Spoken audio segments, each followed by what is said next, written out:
Time now to go live to the trading desk. Oh, a reminder, by the way, or just something to let you know, I had a lot of questions about Martin Armstrong, who is centered in Tampa Bay. He has let me know that he has evacuated. He and his staff have left Florida.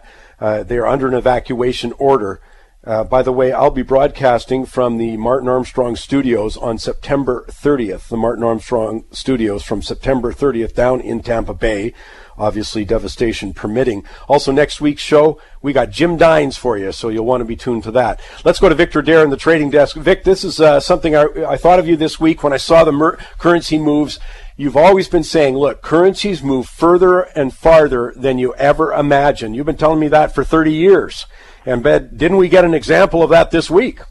Yeah, this week and this year to date, I mean, the U.S. dollar was at a 14-year high just 9 months ago, and it's down 14% from those levels. You know, one of the things I also talk about frequently on the show here is that when you are trading, you want to make sure you've got the time frame of your trading in sync with the time frame of your analysis.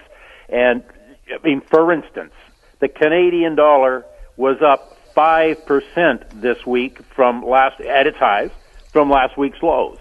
Does that make any sense? You know, as your mom might have said, does that make sense? Of course it doesn't.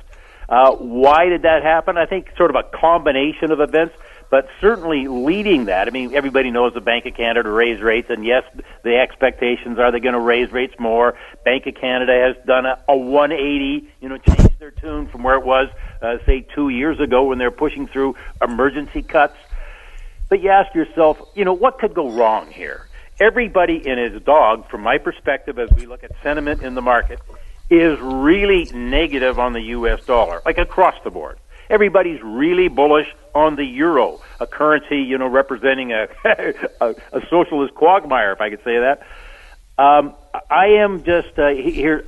I like to look for markets to get too far in one direction, over or overbought or oversold.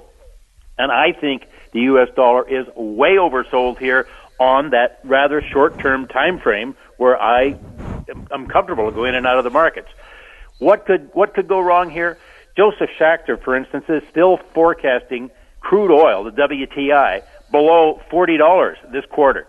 I think if that happens, that might start to have an effect on the Canadian dollar, and anybody who bought it this week, could be seriously underwater and they become a seller.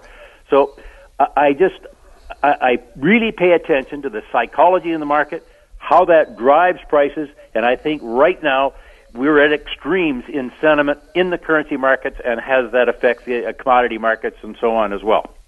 And that's the number one story. I mean, everything comes around from that. Hearing Jack Crooks earlier, he says, I look at yield, I look at the U.S. dollar. All the commodities fall out through that. Let me just end very quickly, Vic. So you'll be sitting and you're going to watching very closely. Can you give me one thing you'll watch for this week? One thing I'd watch for would be, let's say if we had some bullish news on the Canadian dollar and it fails to rally. Mm-hmm. That would really be a warning sign to me. But more likely, I'm going to look for technical action. I just think the Canadian dollar, other currencies are have moved way too far, too fast against the U.S. dollar. But I am not short. I think they're overvalued, but I'm not going to short them. I'm going to wait till I see a technical sign that we're getting a turn, and then I'll act. Actually, having no position is a position, and I'm happy to sit on the sidelines, don't have to be pulling my hair out because I'm dead wrong, and just wait for the opportunity to come around. Great stuff as always, Victor. We'll chat next week. There'll be tons to talk about. My